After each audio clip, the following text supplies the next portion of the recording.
Sanibonani guys, igama unqobile niphathela amazwi e-Inimba ngomhla ka-10 April. Hhayi-ke guys, ubaba kaLazarus usiyaluma uyaphephetha-ke manje, uzama ukucima umlilo lo asewubona ukuthi uyabhebhetheka futhi awusakwazi ukulawuleka. Ufonelile-ke uZoleka wamtshela ukuthi mntanami, bengicela uba uyeke ukuyixaka ngale ndaba le oyizwile ngoNomfundiso. Uyamazi uNomfundiso uyandinyanya, yonke lento abekade ethetha yamanga, okay? Benifisa uba sidlulise yonke lento mntanami. Azoleka-ke umane nje wathi, tata, ndizobe ngibuyele kuwena, kunento engisabhizi ngayo, wacima ifoni. Ubaba kaLazarus wabona ukuthi no, this is not enough, ngcono ahambe aye kuyena-ke uZoleka ayokhuluma naye face to face mayelana nale ndaba le. Hhayi-ke ufikile nakhona wathi uzama nje ukuthi uyamkhohlisa, but still uZoleka wamane wamphendula in a humble yet straightforward way. Usho kahle wathi, tata, ngiyazi uba ininzi into eyenzakalayo kudala, naye uSigqibo unemibuzo emininzi ngaleya nto eyenzakala lapha ehhotela. Tata, andikutyholi ngokuthi wena wabulala unkosikazi wakho, so njengamanje ngizothatha isinqumo sokuthi ngithathe le ndoda engiyibonile mina ngesikhathi ngifika la, indoda enothando, indoda ethembekile, indoda ethanda abantwana bayo. Iyona-ke indoda le mina engizoyibona njengamanje, hhayi umbulali, cause tata mina andikuboni njengombulali. Kodwa-ke ngiyabona khona ukuthi khona into deep eyenzakalayo back then. Ndiyathemba ukuthi ngelinye ilanga uzokwazi ukuba uwaxelele wonke amalungu omndeni kanye nabantwana bakho. Wathi, mntana ndini uthini kimi? Wathi, njengoba ngishilo tata, andikutyholi ngalutho mina, ndimbona umbulali menibona wena, kodwa ndiyathemba ukuthi ngelinye ilanga uzobaxelela inyani abantwana bakho. Hayibo guys, nangu Azande. Azande-ke manje uhleli nonina laphaya emzini lo musha wabo, phuza itiye, kumnandi, kudliwa i-breakfast. Usiyasho nini ukuthi kodwa mntanami, ithini iplani yakho njengoba nje usula eSouth Africa? Uyafisa ukubuyela e-America? Wathi, no, America does not feel like home anymore. Ngizobona uba ndenza ntoni apha. Wathi, okay, kanti ungayithatha le offer onikeze uSigqibo noSiyolise yokuba yi-COO? Wathi, soze. Wathi, mntanami, ndiyazi khona ukuba ngeke usaba inkokheli yale nkampani, kodwa think about it. Wathi, wema, washintsha i-subject guys. Wathi, yazi khona into endiyibonile izolo. Wathi, ubone ntoni? Wathi, umalume bekade ekhala. Ayi, washawa uvalo uNomfundiso. Wathi bekade ebheka isithombe sika-anti ekhala, and yabo leza inyembezi akusizona iy'nyembezi ze-grief, bekuyizinyembezi zesazela, bekuyi-guilty leyaya. Hayibo guys, wamane waqala futhi waqamba amanga uNomfundiso, wathi hhayi, kungenzeka nje ukuthi hhayi bekukhona into emphethe kabi. Wathi yabona ma, ubhuti wakho khona into ayifihlayo. Ufihla ntoni ubhuti wakho? Hayibo guys, ekusho lakho with a smile on his face, kubonakala ukuthi vele he already knows everything, he's just asking nje, uyambhoqa unina. Akupheli-ke lapho. Ufikile ubaba kaLazarus ezobona udadewabo uNomfundiso-ke manje, ezomxelela uba tonight kuzobe kune-dinner ye-family.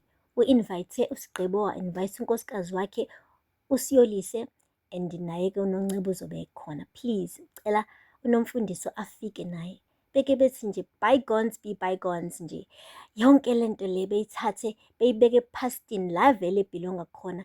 Kuqalwe phansi-ke manje ikhasilisha umndeni uzwane, kube novisiswano, hhayi lento kuhlezi njalo kuqwetshwana.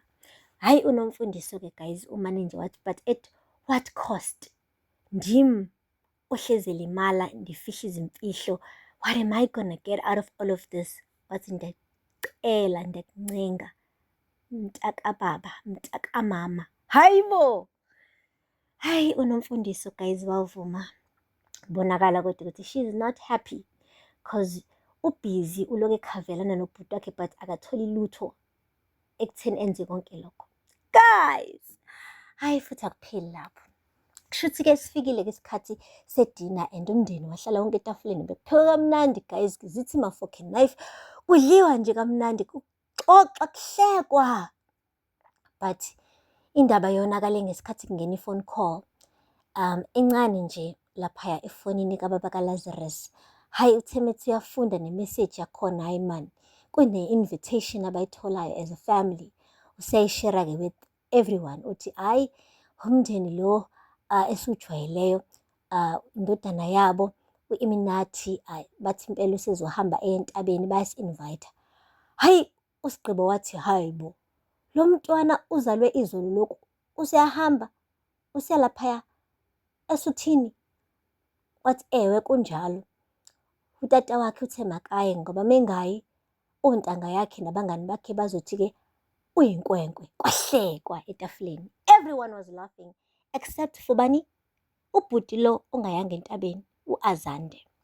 Qhubekile uSigqibo wathi heyi, undikhumbuza ngaleya mini mhla nami wonke amachomi ami ehambile eye laphaya entabeni ngonyaka odlulileyo.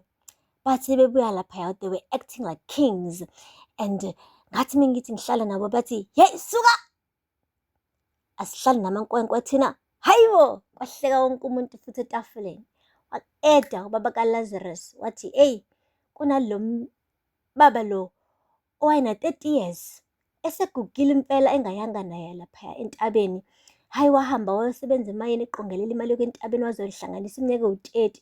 Wathiya lapha entabeni wonke amakhwenkwe amancane ambuza ukuthi hayibo, mdala wena ufunani apha? Kuphinde kwahlekwa.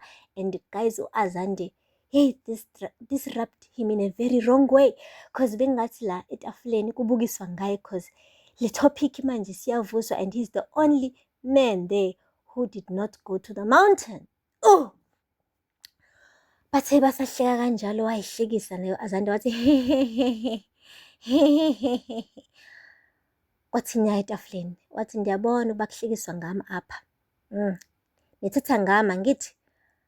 But hayibo, asithethi ngawe. Wathi no, ndim ndodwa apha ongavaze aya lapha entabeni. Shuthi kahle kahle ninenhlekisa ngami. Yabona malume, ndidikiwe kaloku. Ndidikiwe ngokuba uloku ungikhumbuza ngokuthi kumele ngihambe ngiyo entabeni ndiyosoka mna.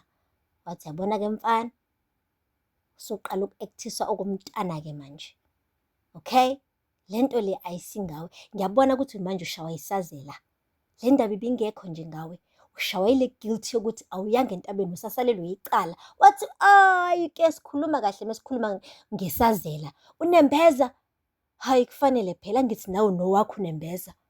Uthini ngowakho? Omane wathi unomfundiso Azande, wathi mama ima ndiqedele. Yabona wena malume, uhleze njalo uthi mina ngisiyona indoda. Andithi, well, it's fine mengesiyona indoda emehlweni akho, but at least andisiyona le ndoda yabulala unkosikazi wayo. Hayibo! Guys, in front of everyone, wayibhadlaza imfihlo u-Azande. Wathi yena akasiyona indoda eyabulala unkosikazi wayo. Unlike ubaba kaLazarus. And yazi uZoleka umane wagwinya amathe. Ubaba kaLazarus wakhipha amehlo ukuthi nawe usuyazi ngale ndaba. Ayi angiphathe kaNomfundiso. Umane wabona ukuthi okay, usewuqalile umlilo, angeke akwazi ukucima.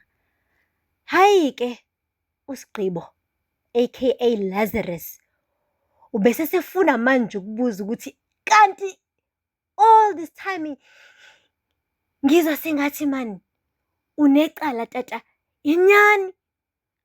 Umuntu obekade in the dark ngampela was uNonceba, and I'm sure this came as a shock to her, because yena usanalokho nje ukuthi ayi umama wasweleka, i-aneurysm. Umuntu obekade gubha more information about ukufa kama wakhe was uLazarus alone. Manje uNonceba, when she find all this big truth, like ngosuku olodwa engakho prepared ngalento le, yo guys, she will be broken. Poor Thumeka osalindele ukuba azothola ama-services amahhala from yena kuNonceba. How is she going to deal with i-case kaThumeka when she just found out ukuthi uyise ubulale unina? Guys, it's gonna be hectic. Aphela lapho ngamazibela namhlanje, ningakhohlwa ukusubscribe and like comment. Until next time, bye. Sanibonani guys, igama uNqobile niphathela amazibela eNimbanga.